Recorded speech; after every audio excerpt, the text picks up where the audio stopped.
Hello, everybody. Excited to be here. I saw some other questions in the chat that hopefully my presentation can help answer. And yeah, we'll go from there. So I assumed today, I wanted to make no assumptions about who is in the audience. If you are a small business, if you help small businesses, where you are in that process. So some of the things you hear today will be at different levels of comprehension. So just feel free to jump in. I don't think I'll take the whole, I'll probably take about 20 minutes. So we should have some time for live Q&A as well as throughout the Slack. So we're going to cover today why we're even talking about passwords. It should be pretty obvious to most people at this point, but we'll dive into that. We'll discuss some best practices for good password hygiene, as well as some what we'll call low-hanging fruit, good password policies. And then we'll do a very brief overview on Authentication 101.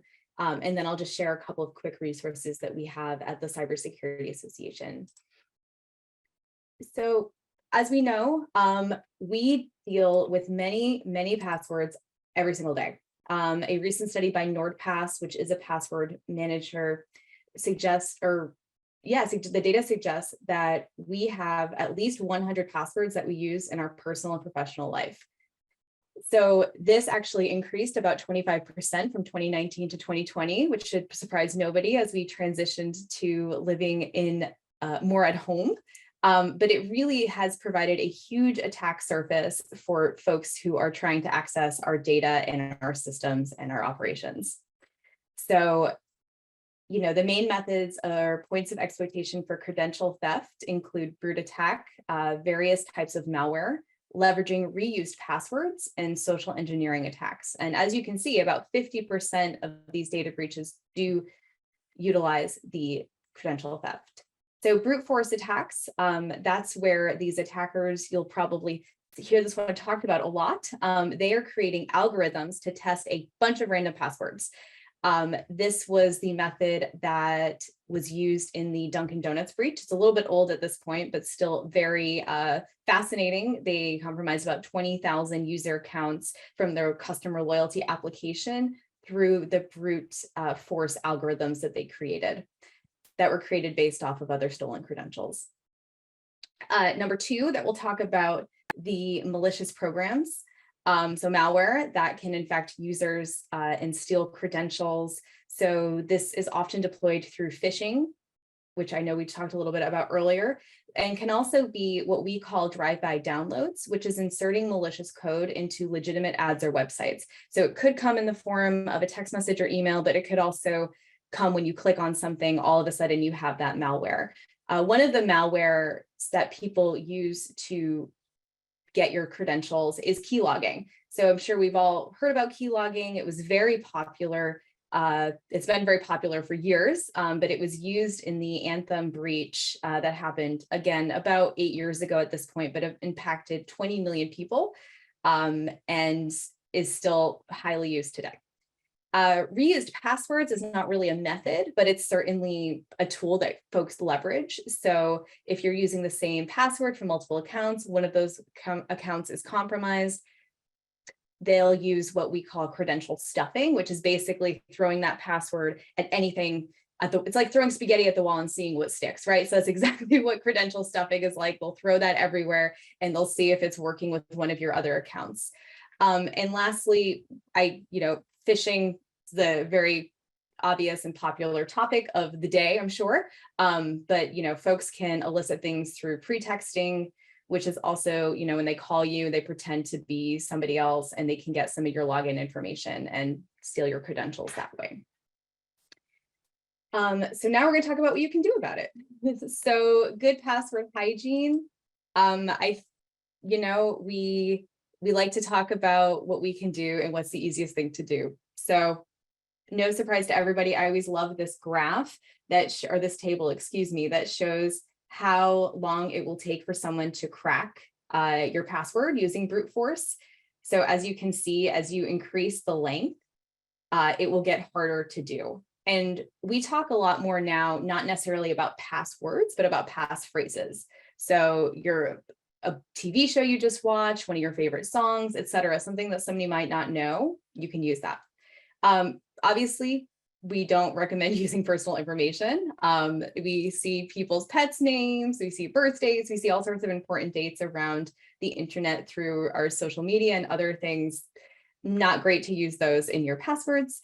Avoid common words. So something people will do is, instead of using an E, they'll use a 3. Instead of using an F, they use a PH, common. Avoid sharing accounts and passwords. Yes, okay, we all know that one, but I would be remiss not to mention it.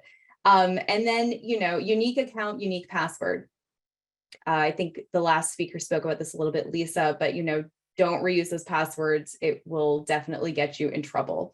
And then the thing I have to mention here, I forget exactly what the source was when I was preparing for this, but it looks like nearly 22% of folks don't change the default password for things like POS systems and other more specialized systems that you might use in your business.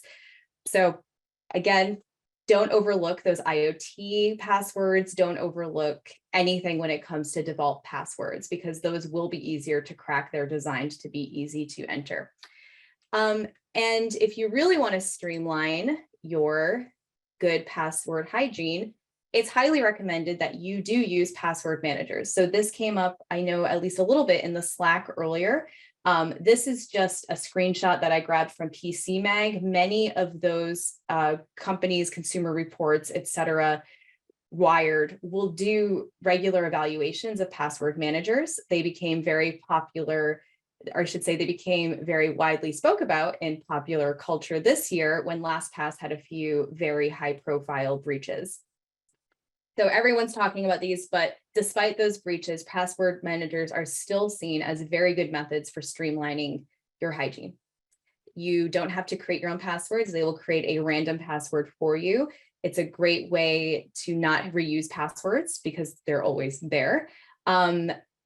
There do have advantages over browser passwords. So if you use a browser like Chrome or Safari, I'm sure you've seen the suggest password, store password. And while that's better than nothing at all, password managers, because they do just have that one master password, if somebody gained access to your Google account, for example, all of your Chrome passwords could then be compromised. So while they are well protected, one piece of information could lead somebody to 60 pieces of information very quickly. We also talk about utilizing enterprise password managers for added access control. So this is just a benefit. Instead of having people store those personal passwords with their professional passwords, it's a great tool for access management, which we'll talk a little bit more later. But it also makes it easy for you to turn things off, turn things on, et cetera. It's a great tool, and many of them are a little bit, less expensive than some other cybersecurity tools. And then finally, single sign-on is if you go to, say, an Atlassian product, or if you go to Eventbrite, you can see the option to sign on again using a Google account, which in one hand is better because less passwords, less attack surfaces. However, it's very similar to using the browser password. It can create a big treasure trove if somebody does break into that Google account. So you don't have to worry about that because it's super easy to create a secure password and a unique password for all of your accounts. So we are big proponents of that, as are many of our members. So again, Association of Maryland with very large companies who are deploying enterprise products, but also very small companies, sometimes fewer than 10 employees, who don't even have a regular MSP that they work with because they're simply considered too small. So I'm going to just share a couple of very easy tips now that we give to those folks who are looking to improve their cybersecurity posture through password and access control management.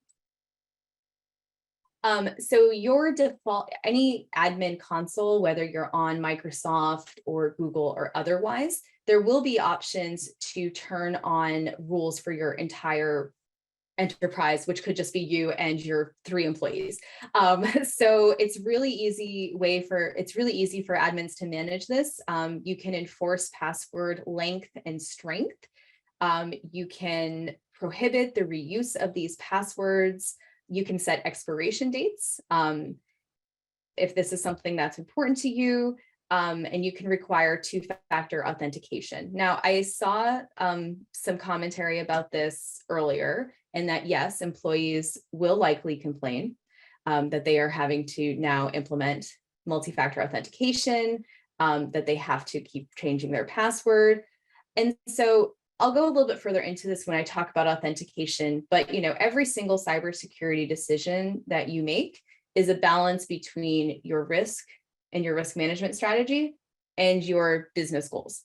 And you can never really put those in two separate buckets. It really just should be a cognizant conversation you have and decisions that you make to reduce that risk and be responsible to your customers and your employer's data, but also not to be seen as a huge source of friction.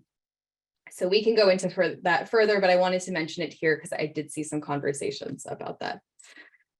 And then another really easy thing for folks to do, and it is easier when you do have that password manager at the enterprise level, is to just have some simple account management policies. So delete inactive accounts. But this again is something that a lot of people have a hard time doing because we don't exactly know what all those accounts are. We don't have good visibility into that.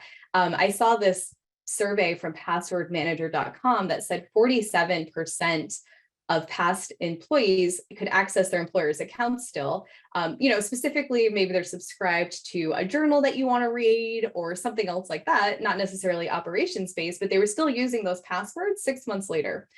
So really change those passwords, delete inactive accounts if you have them. And I would really think, I think sometimes if you have so many licenses, you say, okay, let's just create a password for this person because they might need this account. But I think that we would really be at an advantageous point if we could think, maybe this person doesn't need access to the system, and just again, be really cognizant about what this person needs to access for their job and what might just be an increased attack surface for no reason.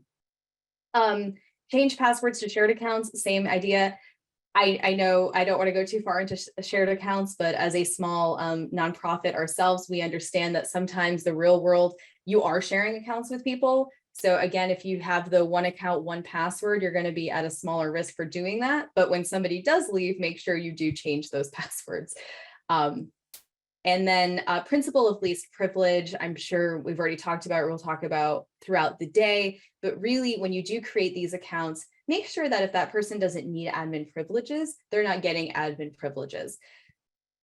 We're not going to go into the MITRE attack framework right now, but if we were to look at that, that is one of the major entry points to attack, and the 9 key points of exploitation is because people have accounts that are overprivileged. So just being really mindful of what you're giving people access to is a small step you can take that can have a huge difference make a huge difference moving forward.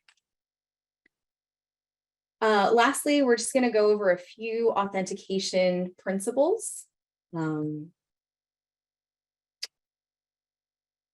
So why should we use authentication? I think the argument has been made, but this really is a huge tool to limit access when credential theft occurs. There are numbers that people fly about all the time, but a lot of statistics on the internet suggest that 90+% of damage that's caused through credential theft could be mitigated, if not prevented, through the use of authentication. This also, you'll see a lot of regulatory and other compliance recommendations made requiring MFA. So getting comfortable with authentication and multi-factor, two-factor authentication now will be a huge competitive advantage when this will be more widely used. Also, if I know there's a conversation later on insurance, but that is something that insurance companies are also asking of the folks that they're underwriting before they write those policies. So it's also creeping down in other risk management frameworks as well. And finally, it's a big tool to manage additional unmeasurable risk. We can have as much visibility as we can have, but there's always going to be things that we can't measure. And I just want to share a couple of statistics that I I read recently, 84% of business workers are using SaaS apps at work without IT approval or knowledge, so what we call shadow IT. 81% of organizations don't know how much regulated data is on employees' devices. So I'm not sure if there's a bring your own device discussion later or if it's already happened, but that's a huge topic that I think we're just going to always have limited visibility into. So again, trying to mitigate risk that we can't measure. And finally, 80% of organizations don't know how much corporate data resides in cloud-based file sharing applications like Dropbox. Not surprising. But again, something that we want to be cognizant of, and while authentication is not the end all be all, it can definitely help with some of that risk mitigation. The different types of authentication, you'll hear these three thrown around a lot: something you know, something you have, and something you are. So I'm going to go over a few. Something you know is typically a password or PIN.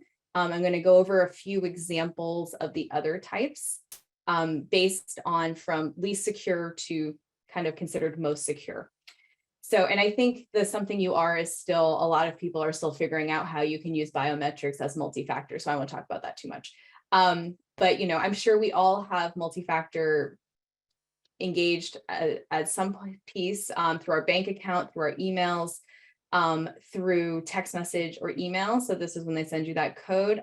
This is considered the weakest form of MFA and should only be used if there's really no other options. But, you know, it is pretty convenient to have it just texted or emailed to you. If you are going to deploy MFA, it's better than nothing. Secondly, the Authenticator app. So some of us may have seen Google Authenticator or others. This is an app that generates the MFA login codes on your smartphone when you're prompted, and it only is valid for 30 or 60 seconds. So it's considered a little bit more secure than text message. It's also a little bit harder to exploit. Push notifications. So these are the pop-ups that you get. Instead of using a numeric code, the service pushes a request to your phone to ask if you should be let in.